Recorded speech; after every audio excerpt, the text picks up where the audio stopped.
జనరల్గా కాంక్రీట్ తన స్ట్రెంగ్త్ను లాస్ అయ్యేది మేజర్గా రెండు కండిషన్స్లో. ఒకటి, కాంక్రీట్లో హీట్ ఆఫ్ హైడ్రేషన్ వల్ల జనరేట్ అయ్యే వేడిని కంట్రోల్ చేయలేకపోవడం. రెండు, కాంక్రీట్ మిక్స్ ప్రపోర్షన్లోని వాటర్ను లాస్ అయిపోవడం.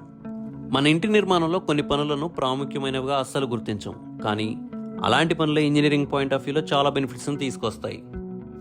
మేము మా ప్రాజెక్టులలో ప్లింత్ బీమ్ బాటమ్ చేసేటప్పుడు సాయిల్ మొత్తాన్ని లెవెల్ చేసి దానిపైన బేబీ డస్ట్ లేదా పీసీసీ బెడ్ వేసి సిమెంట్ మోటార్తో ఫినిష్ చేసుకొని ప్లింత్ బీమ్ లైన్ మార్కింగ్స్ని చేసుకుంటాము. ఇలా చేయడం వల్ల ప్లింత్ బీమ్ బాటమ్ బెండ్ అవ్వకుండా ఒకటే లెవెల్లో ఉంటుంది మరియు కాంక్రీట్ మట్టితో డైరెక్ట్ కాంటాక్ట్ ఉండదు, కాబట్టి మిక్స్ ప్రపోర్షన్లోని వాటర్ని సాయిల్ పీల్చుకోకుండా కూడా ఉంటుంది.